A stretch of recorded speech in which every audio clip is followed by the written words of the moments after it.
Tiago, capítulo 5, versículo 19 e 20. Todos acharam?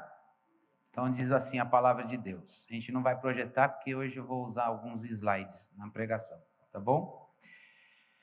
Meus irmãos, se alguém entre vocês se desviar da verdade e alguém o converter, saibam que aquele que converte o pecador do seu caminho errado salvará da morte a alma dele e cobrirá uma multidão de pecados. Então o tema desta manhã é o resgate, como a gente está vendo aí, do irmão errante. O resgate do irmão errante. Antes da gente refletir sobre os desafios desse texto para nós, eu queria usar outros textos bíblicos como base para deixar a Bíblia interpretar-se a si mesma. A gente usa isso muito na teologia. A Bíblia é a sua maior intérprete. E ler com você alguns outros textos que vão trazer luz para alguns pontos deste texto de Tiago. Então eu quero lembrar você o que está lá no Salmo 119, versículo 11. Eu quero lembrar você do que diz o Salmo 119, versículo 11. Diz assim: escondi a tua palavra no meu coração para não pecar contra ti. No livro de Mateus, Palavras de Jesus, capítulo 26, versículo 41, Jesus Cristo disse para os discípulos: vigiem e orem, para que vocês não caiam em tentação. Agora eu vou pedir para todo mundo ler junto, não falando em voz alta, mas acompanhar a leitura, Josué, capítulo 1.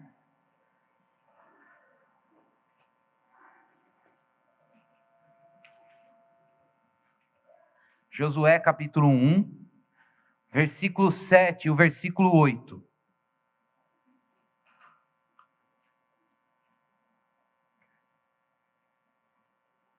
Preste bastante atenção na leitura desse texto.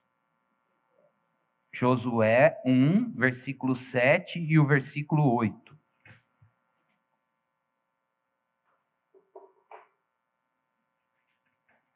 Diz assim: tão somente seja forte e muito corajoso, para que você tenha o cuidado de fazer, segundo toda a lei que o meu servo Moisés lhe ordenou. Não se desvie dela, nem para a direita, nem para a esquerda, para que seja bem-sucedido por onde quer que você andar. Não cesse de falar deste livro da lei, pelo contrário, medite nele dia e noite, para que você tenha o cuidado de fazer segundo tudo que nele está escrito. Então você prosperará e será bem-sucedido. Esses três textos, junto com o texto de Tiago que nós lemos, irmãos, eles falam que na vida de um crente, na vida daquele que anda com Deus, a gente precisa cooperar, indiretamente o texto fala disso, que a gente precisa cooperar com o trabalho do Espírito Santo de colocar Jesus em nós. E uma maneira essencial e fundamental, um alicerce dessa cooperação, é a fixação da nossa vida na verdade da palavra. Salmo 119 diz, olha o que ele diz: escondi a palavra no coração. Jesus Cristo disse: vocês vigiem sobre vocês mesmos e orem. Vigie sobre as suas fraquezas e ore. E o texto de Josué, ele disse, olha, você tem que ter cuidado de fazer o que a Bíblia diz. No caso deles ali era a lei, porque a Bíblia estava sendo revelada. Não se desvie da palavra. Não cessa de falar deste livro. Medita dia e noite. Dia e noite deixa a palavra permear a rotina. Deixa a palavra fazer parte da vida cotidiana, para que você tenha o cuidado de fazer segundo tudo que está escrito na palavra. Por que a gente precisa olhar o nosso apego à verdade bíblica, irmãos? Porque nós fomos alcançados por uma mensagem. Nós fomos alcançados por uma palavra. Nós não fomos alcançados por nada, por Deus, e Deus usou para nos alcançar. Ele deixou para nós a palavra. A palavra de Deus é a verdade. E nós precisamos nos firmar nessa verdade e não nos desviarmos desta verdade. E aí a gente precisa vigiar a nossa vida para que a gente não saia daquilo que a Bíblia diz. E ao mesmo tempo, enquanto corpo e família, a gente abriu o culto de hoje cantando esta música, como corpo e família, a gente precisa se pastorear mutuamente e se buscar enquanto ovelha de Cristo Jesus, para que a nossa vida sempre esteja na verdade. O sermão de hoje é simples, irmãos, mas eu queria que a gente tivesse sempre dois movimentos. Você pensar isso na sua vida e ao mesmo tempo pensar isso na sua relação com o corpo de Cristo. Quando você deve pensar na sua vida? O sermão tem 3 pontos. O primeiro deles é o perigo da gente se desviar da verdade. Então avalie como que esse perigo circunda a sua vida. Mas também, enquanto família, pense, será que eu estou vendo meu irmão correr algum risco? E eu não posso ser um instrumento de Deus no pastoreio desse irmão? O segundo ponto diz que Deus vai em busca das suas ovelhas que se extraviam da verdade. Mas Deus quer vir a você? Talvez você esteja aqui hoje dizendo, meu Deus, acho que eu me extraviei da verdade. Deus vem aqui, o pastor, buscar a sua vida e buscar seu coração. Mas será que Deus também não pode usar você para resgatar outras ovelhas que estão desgarradas? E o terceiro ponto, qual é o resultado de quando uma pessoa que se desviou da verdade regressa à verdade? O resultado é perdão. Se você está aqui, se desviou da verdade e quer regressar para o caminho que é Cristo, há perdão para você. Mas se você conhece alguém que se desgarrou da verdade, e você sabe que Deus quer te usar para alcançar essa pessoa, que você leve uma mensagem de perdão a ela. Mas vamos pensar, irmãos, o perigo da gente se desviar. Esse é um risco que eu corro e você também. O perigo da gente negligenciar a palavra. Se o salmista disse, eu escondi, é porque a gente pode não esconder. Se Deus disse para Josué, você não cessa de meditar, não se desvie, não para de fazer, não deixe de fazer segundo o que está na lei. E o próprio Jesus Cristo disse que a gente precisa orar e vigiar sobre as nossas fraquezas, é porque a gente pode e corre o risco de se extraviar da verdade da palavra e a gente começa a seguir ideias erradas. Quando a gente começa a seguir ideias pecaminosas, quando a gente começa a se desviar daquilo que Deus disse e começamos a seguir outras vozes, que podem ser as nossas, a do mundo, e as vozes humanas, a voz do mundo e a voz do diabo. E é por isso que a gente precisa vigiar o nosso coração. Irmãos, você é bombardeado por muitas ideias e pensamentos, eu também sou. Todos nós recebemos muitas pregações que não da palavra. Quando você assiste uma série, assiste um filme, quando você consome arte, quando você interage com o mundo, a gente vive num mundo que não é regido pelo Evangelho de Cristo Jesus. E Deus não nos tirou deste mundo, mas Ele nos deixou sua palavra, seu Espírito Santo. Palavra e Espírito são suficientes para que a gente interaja, mas não seja marcado com as coisas que não tem Deus. Você deve estar lá no seu trabalho, na escola, na universidade, talvez no seu próprio ambiente familiar, no seu contexto de bairro e localidade onde Deus te plantou. Você deve interagir com pessoas que não seguem as ideias ou a verdade revelada nas Escrituras. E a gente precisa ter isso muito claro. John Stott diz uma coisa: a relação entre igreja e mundo é uma relação de diferença. Igreja é igreja, mundo é mundo. Mundo não vira igreja, igreja não vira mundo. A relação é de diferença. Por isso, a gente precisa saber que nós somos regidos pela verdade eterna. Mas às vezes, irmãos, a gente vai deixando sutilmente sutilmente, os absolutos da palavra, a gente vai baixando guarda e a gente vai deixando que outras coisas assumam o status de Bíblia para a gente. Outras coisas vão assumindo status de Bíblia. Pode ser que isso seja uma tradição, o seu jeito de ser, uma ideia corrente no mundo. E quando a gente vê, a gente está seguindo valores que não tem nada a ver com o Evangelho. Por isso, hoje, eu queria trazer algumas causas que podem servir para a gente de laço e cilada, que faz a gente se extraviar da verdade. Quero que você preste bastante atenção aqui. Acho que a gente pode pôr o primeiro pontinho. É só para... Esqueci de pôr. Quando é que a gente se extravia da verdade, irmãos? Quando a gente começa a seguir opiniões e o espírito da nossa época.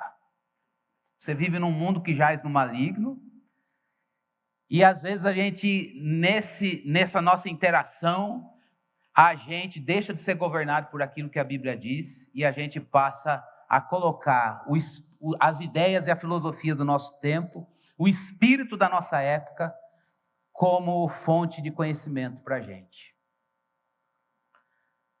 Eu não sei o quanto você consegue, isso é graça de Deus, é trabalho do Espírito Santo na gente de nos dar discernimento. Lá na galeria dos dons carismáticos, Paulo fala que há um dom de discernimento dos espíritos.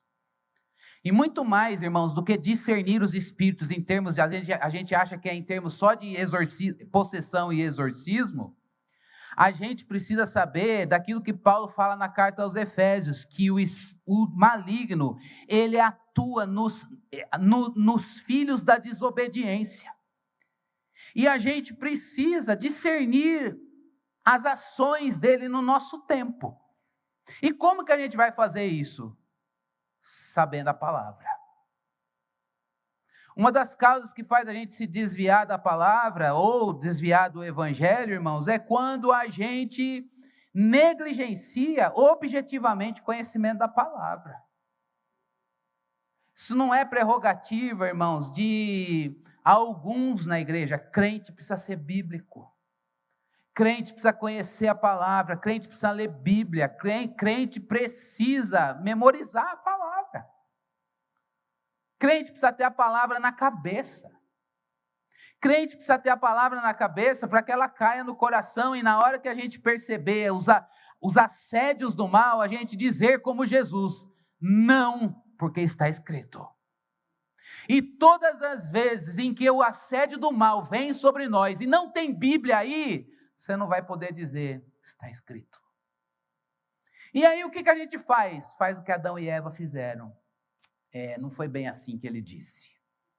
E aí a gente olha, concupiscência dos olhos, deseja, concupiscência da carne, pega e come, soberba da vida. Por quê, irmãos?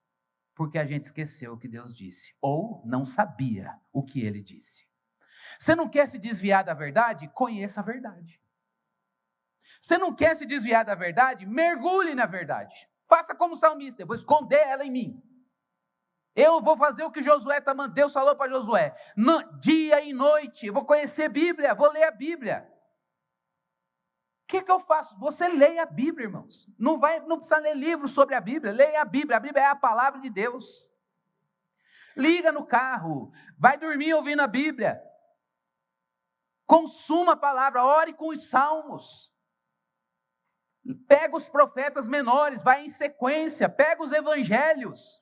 Aprenda sobre a vida de Jesus, tem tantas maneiras, se quiser, eu tenho certeza que tem zilhões de pessoas que vão te dar inúmeras possibilidades e caminhos e métodos para você ler a Bíblia, mas quando o maligno se apresentar para tentar você, ela precisa estar na tua mente e no teu coração para você dizer, não Satanás, porque está escrito. E eu queria perguntar honestamente para mim e para você hoje, se quando a gente recebe a presença do tentador, a gente tem a palavra de bate pronto para dizer como Jesus, não, porque está escrito.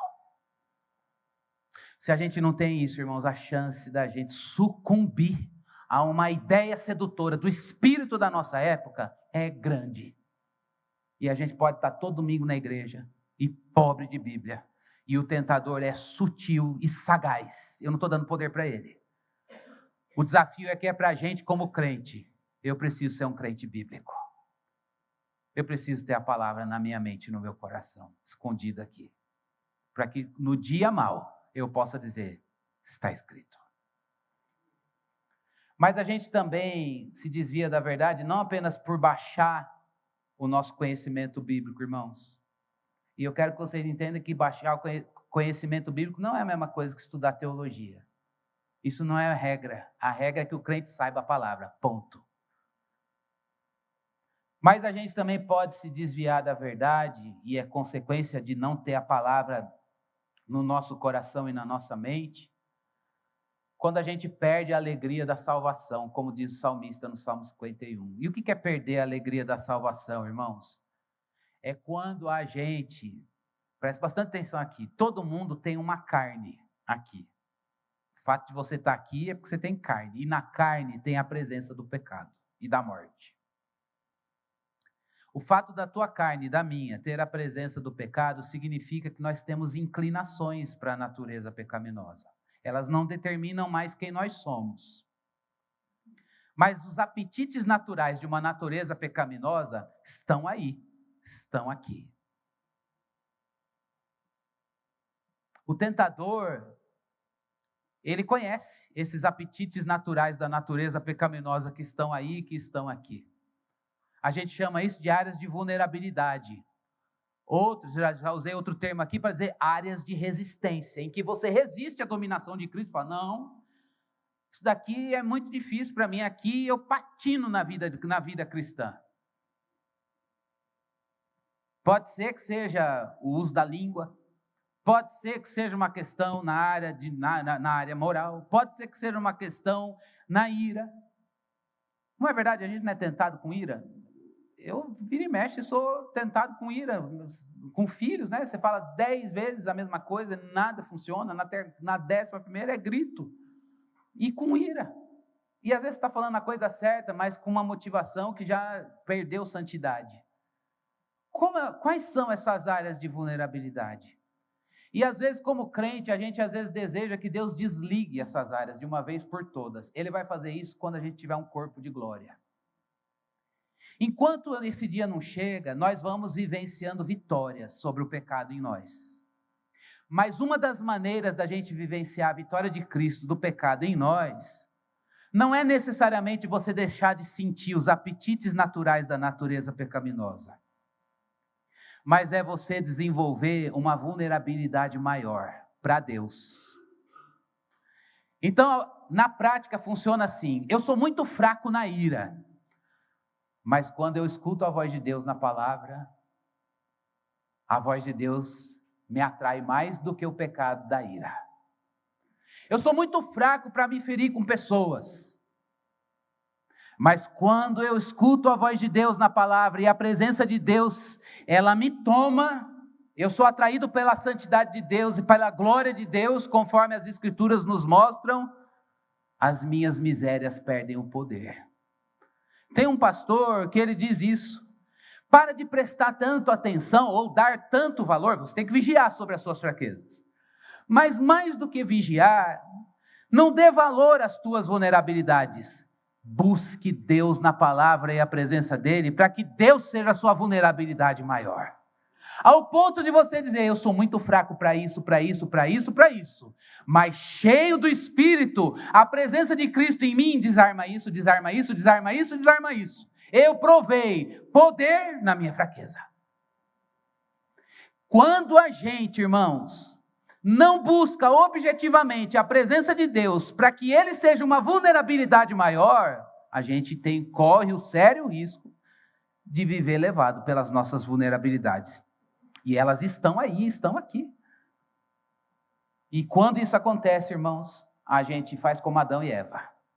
Olha, deseja, pega e come. A única maneira da gente sentindo as coisas, os apetites naturais da natureza pecaminosa e não pecar, é porque a gente é tomado pela glória de Deus. É porque a gente recebe aquilo que Paulo orou pela igreja de Éfeso, o poder de Espírito aqui dentro, para que a gente possa resistir no dia mau. Isso é graça de Deus. Então, busque uma vulnerabilidade maior do que os prazeres que estão presentes na sua carne. E aí, irmãos, eu volto com aquela célebre frase do John Piper, de que Deus é mais glorificado na sua vida quando você tem mais prazer nele. Deus é o seu prazer último. Esse é um ponto que eu queria voltar aqui e ressaltar. Se Deus é o seu prazer último, talvez você diga, eu me martirizo porque a minha carne gosta disso, gosta daquilo. Ela gosta mesmo. Mas a questão é, mais do que aquilo que ela gosta, Deus é um prazer maior. Eu deixo Ele me alcançar e conquistar o meu coração para Ele. Ele está aqui. E Ele quer fazer isso no meu coração e no teu. Será que há um coração aberto aqui nessa manhã para que Deus possa deixar Ele ser uma vulnerabilidade maior ao ponto de você dizer, meu Deus, minha carne tem paixões bestiais, mas Deus é o meu maior prazer. E esse maior prazer me enche de poder para eu dizer não para aquilo que está ardendo na minha carne. Não se martirize se a sua carne arde em paixões, ela arde mesmo. Mas caia com o rosto em terra e peça para que o Espírito Santo de Deus use a palavra para que você veja a beleza em Jesus e seja mais atraído pela glória de Deus. Segundo ponto, qual é o papel da igreja no resgate? Imaginemos que temos um querido irmão que baixou a guarda na palavra e foi levado pelo espírito da época. Qual é o nosso papel? O papel do resgate, do irmão no resgate do errante, é ser um instrumento nas mãos de Deus. Pode passar o próximo, tem uma frase que eu queria ler. Eu gostei desse autor quando ele diz assim, a mão do bom pastor se estende com dedos humanos. O bom pastor vai buscar a ovelha perdida. E é tarefa dele. A gente não... É Deus quem convence. O texto fala de convencer uma pessoa. Essa tarefa não é nossa. É Deus que convence, é Deus que vai buscar os seus. Mas se Ele quiser, Ele pode contar com você como instrumento. E quais são esses instrumentos? Talvez seu coração, um coração para amar, lábios para falar a palavra e mãos para estender àquele que precisa ouvir a palavra. Então eu pergunto para nós, Igreja Batista Fonte de Sicar, Deus pode nos usar hoje como instrumentos no processo de busca de pessoas, de pecadores que se desviaram da verdade?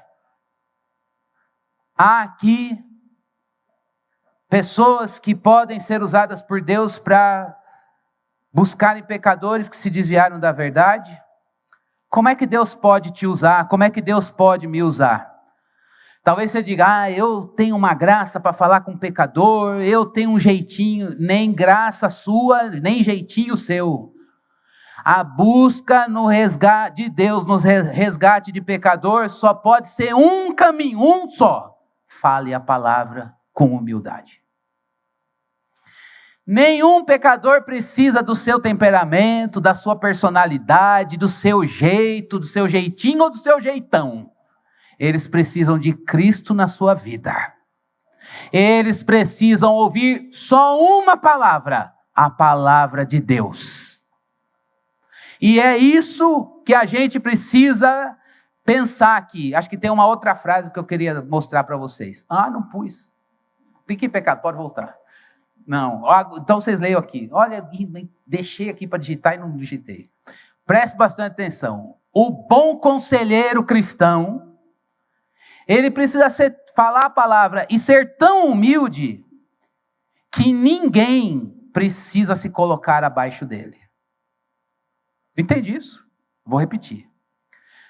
Um cristão conselheiro, ele precisa ser tão humilde quando ele aconselha, que ninguém pode e precisa se colocar abaixo dele. Na prática funciona assim. É um pecador alcançado pelo Evangelho e humilhado pelo Evangelho, falando para outro pecador, que precisa dessa mensagem. Não há altivez em comunicar. Não há soberba nenhuma.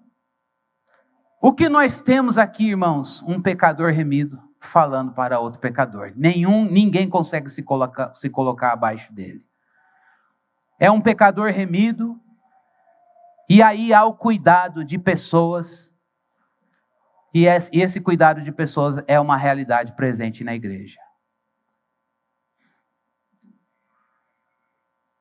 Você sabe de alguém que está patinando na fé, que se desviou da verdade? A gente ouviu muito na semana passada que a área de vulnerabilidade do nosso irmão é o nosso ministério. Por que será que você percebe e sabe disso? Há um desafio de compromisso aí para mim e para você. Nós somos um corpo, nós somos uma família. E o que acontece nesse corpo reverbera numa parte do corpo, reverbera em todo o corpo. E é por isso que, irmãos, hoje a palavra de Deus desafia você e a mim. Vamos orar e só falar a palavra. Orar e falar a palavra. É só isso. A palavra é o poder. Que Deus nos ensine a crescer nisso. E qual é o resultado, irmãos, de quando Deus alcança um coração que se desviou? Salmo 32, versículo 1 e o Salmo 85, versículo 2 diz que Deus cobre o pecado com o perdão. Ninguém precisa, vou ler essa frase também de outro autor, ninguém precisa achar que o que passou, passou e persiste. Eu pequei no passado e o meu pecado do passado vai persistir para sempre. Não precisa persistir por toda a vida. Você não vai precisar arcar com os seus pecados. Ao pecador, se você está aqui hoje dizendo, eu estou imerso no pecado, pastor. Eu estou num lamaçal. Não há perdão para mim. Sim. Hoje é o dia da gente se lembrar da mensagem do Evangelho. Se arrependa e creia. Se arrependa e creia. Crer no quê? Se arrepender do quê? Arrependimento, irmãos, é medir a falta. Arrependimento é dizer, pequei, como a gente ouviu na semana passada, pecado tem nome e tem data. Lá eu fiz, não fiz, intentei, não intentei, pensei, não pensei, deveria ter feito e não fiz. Pecado tem nome, e a primeira coisa do arrependimento é chamar o pecado pelo nome e diante de Deus dizer, Senhor, contra o Senhor eu pequei. Mas arrependimento não é só chamar o pecado pelo nome. Arrependimento significa fazer os combinados da graça.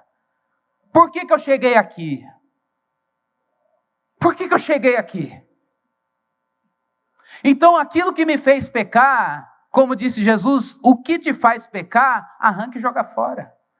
É nesse momento de arrependimento que a gente leva a sério a radicalidade do Evangelho. Isso daqui, por amor a Jesus na minha vida, não mais. Não mais. E aí, irmãos, é objetivo. O que a Bíblia diz que é não, e o que a Bíblia diz que é sim, é sim. Isso condiz com Jesus? Não, então tchau. Isso aqui o Evangelho aprova? Não, isso aqui me leva à separação de Deus, então eu não quero mais na minha vida. É no arrependimento que a gente faz os combinados. E a gente não faz, a carne grita, mas a gente faz com o coração cheio de fé, por amor a Jesus, nunca mais. Isso daqui que me faz pecar, não faz pecar.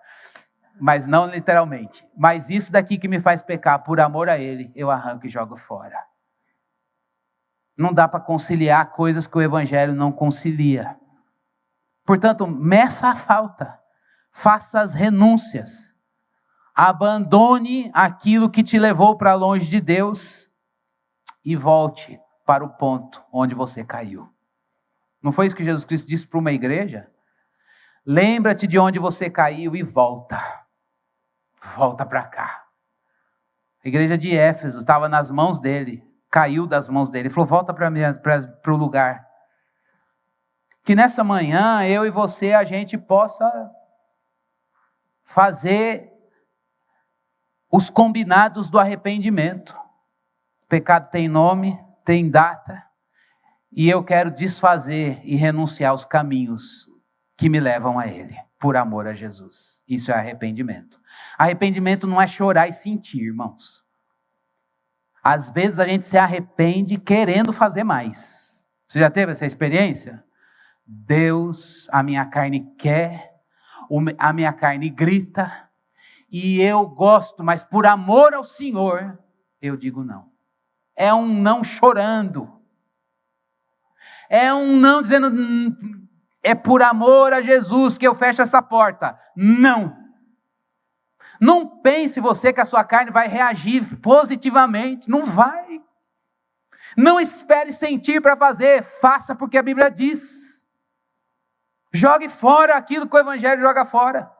E assuma aquilo que o Evangelho assume. Por quê? Porque o Evangelho é o poder e porque a palavra é o poder. Porque Jesus disse. Por isso que é arrependimento e fé na palavra. A gente fecha as portas que o Evangelho fecha, a gente abre as portas que o Evangelho abre, somente porque nós cremos que a palavra de Deus é viva e eficaz. Ela é autoridade sobre nós. E ainda que a nossa carne não queira, a gente diz não para ela. Queria que você pensasse em alguns momentos em que você teve que fazer isso por amor a Jesus. Deus, por amor ao Senhor, eu fechei aquela porta. Por amor ao Senhor, eu disse não para algumas coisas. A nossa carne não faz isso feliz, mas a gente faz isso no poder do Espírito. E se você está aqui achando que você confia no seu temperamento, na sua personalidade, isso é pouco. O Evangelho diz que você é fraco. O Evangelho diz que eu sou fraco também. Sua personalidade não garante essa disciplina, não. Isso é poder de Deus. É para um coração quebrantado. Então hoje, irmãos, o Evangelho está chamando a gente para a gente fazer uma revisão da nossa vida. Do que eu tenho que me arrepender? Eu disse que o sermão era para a gente e ao mesmo tempo depois para a gente pensar no alcance do nosso irmão. Mas em você, tem algum pecado que você deve se arrepender? Qual é o nome dele? Pensando no sermão da semana passada, como que ele se manifesta? Uma vez ou rotineiramente? Então, de que maneira, quais são os gatilhos para que ele apareça? E de que maneira, por amor a Jesus, você pode desarmar todos esses gatilhos e dizer, não mais, chega. Eu quero me desfazer desses vínculos. A gente precisa sair daqui hoje com um sermão objetivamente, encarar a nossa vida objetivamente à luz dos desafios que a palavra nos traz. Que combinados, que compromissos com o Evangelho e com a graça de Deus, no poder do Espírito, a gente precisa dizer, Deus, hoje eu desarmo isso, por amor ao teu nome. E aí, irmãos, eu quero dizer que quando a gente faz isso, a gente recebe perdão. Quando que a gente recebe perdão? Quando a gente mede o pecado, chama pelo nome, quando a gente, de fato, desarma os gatilhos e segue uma nova caminhada, a gente recebe perdão. E o que é perdão? Próximo slide. O outro. Não dá para ler, né? Está pequenininho. Perdão é permitir que o que foi se vá. Foi-se. O que será, venha. O que é agora, seja. Está meio filosófico, mas vocês vão entender. Ao perdoar, eu termino com as minhas exigências de situações, problemas, fracassos passados e digo para eles adeus com finalidade. Vai para a cruz. Tchau. Eu cancelo as minhas previsões, suspeitas, premonições de fracassos futuros e dou boas-vindas ao próximo momento, com a abertura de descobrir o que será. Eu vou deixar aí, e eu peço que você tire foto e vá orando sobre isso essa semana. objetivamente na sua história, se você ainda é escravo do medo pelas coisas do passado, pense que arrependimento e fé te levam para receber esse perdão aqui. E se você ainda está preso à falha de outros, ou às tuas falhas com os outros, receber perdão depois de arrependimento e fé significa isso daqui. Na presença de Deus nós estamos. Eu termino o sermão aqui, irmãos. Nós estamos na presença de Deus. A gente só consegue perdoar alguém porque a gente recebeu perdão. Então eu termino o sermão dizendo que na presença de Deus, nós somos perdoados e assim nós podemos perdoar.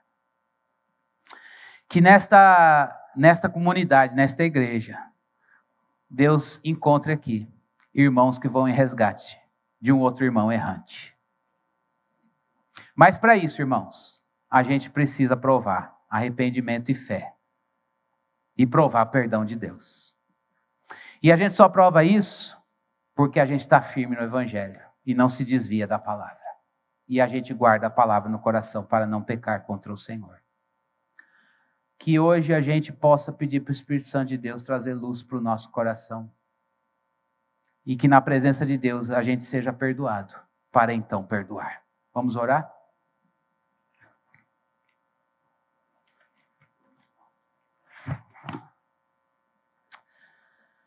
Senhor, nós nos dirigimos a Ti com gratidão, porque o Senhor é um Deus misericordioso, compassivo, benigno, perdoador.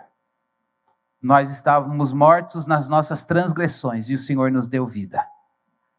Isso é ato de misericórdia, do Teu amor resgatador. Aqui há uma comunidade de pecadores remidos pela Tua graça, Senhor. Todos nós, ó Deus, temos ainda paixões que militam contra o Espírito. A nossa carne, Senhor Deus, ela tem paixões bestiais, que não tem nada a ver com Jesus. Mas ela não define quem nós somos. Nós somos, ó Deus, o que o Teu Filho é. Nós estamos crucificados com Cristo e vivemos não mais nós, mas Cristo vive em nós. Diz a Tua palavra. E a vida que agora vivemos na carne, nós vivemos na fé do Filho de Deus, que nos amou e por nós se entregou. Enche-nos do Teu Espírito nessa manhã.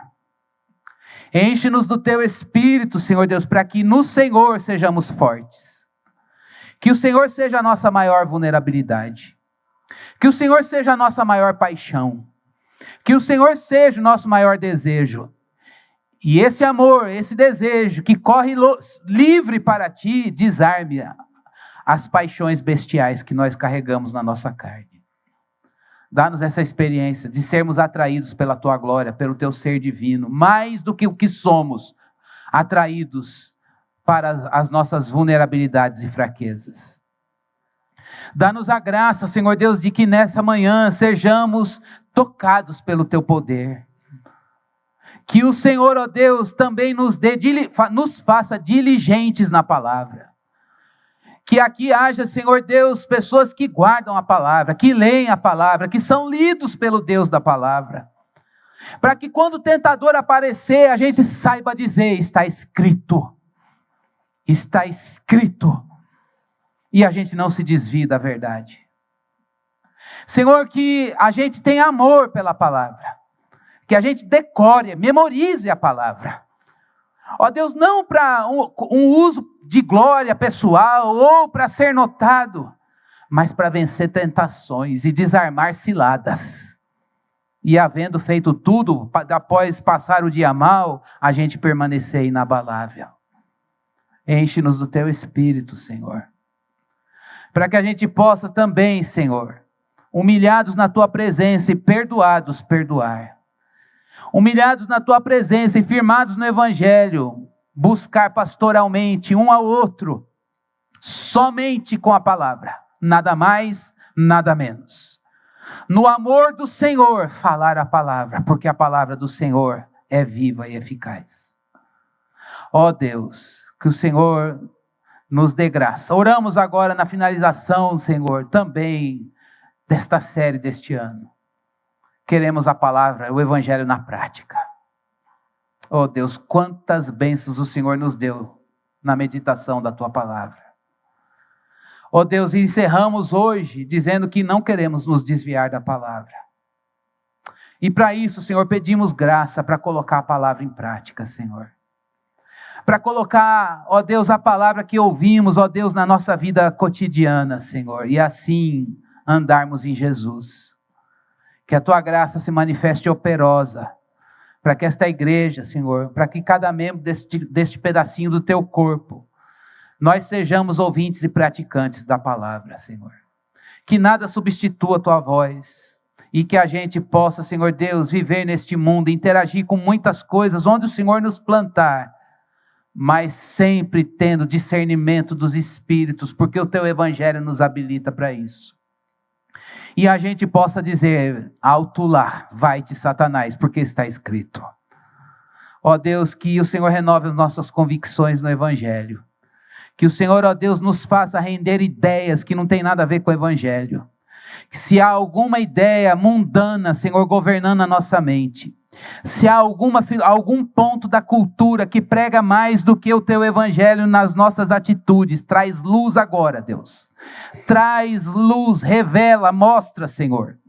Revela para cada um de nós, traz à memória situações, circunstâncias, cenas familiares, no trabalho, na universidade, na escola, na família, ó Deus, sozinho, no trânsito, nos deslocamentos, que o Senhor nos faça saber, ó Deus, que naqueles momentos o que governou não foi o evangelho, mas foi uma falácia do espírito da nossa época, e que a gente veja isso e se arrependa, Deus, e busque a tua face, e corra para a palavra, e a gente deixe doutrina bíblica governar a nossa vida, pastorear as nossas emoções. Nós não queremos ser governados nas nossas ações por nós, pela nossa personalidade, nem pelo espírito desta época, Senhor, mas nós queremos agir conforme a tua palavra, Senhor. Que o Senhor nos encha de graça e poder para isso, Deus. Que o Senhor nos faça crentes bíblicos, Senhor. Que o Senhor faça, Senhor Deus, a palavra ter a primazia e nós sermos regidos por aquilo que a Bíblia diz. E assim a gente saia de cena e Cristo cresça e a gente diminua, Senhor. Ó Deus, que o Senhor avive a tua obra em nós, ó Deus, e de fato a gente faça valer a tua palavra na nossa vida. Ó Deus, e a gente não coloque a palavra num lugar secundário, mas que ela seja o nosso fundamento, Senhor. Que ela seja o nosso alicerce, que seja a fonte da nossa vida, aquilo que o Senhor diz. Faze-nos, ó Deus, atrai o nosso coração para a tua voz, dá-nos amor pela palavra, dá-nos zelo pela palavra, faze-nos, Senhor Deus, ó Deus, pessoas fervorosas no evangelho, fervorosas na palavra, e que a gente de fato, Senhor Deus, Senhor, viva esse testemunho de arrependimento e fé constante diariamente na nossa experiência de vida cristã. É a nossa oração no nome do teu Filho Jesus. Amém.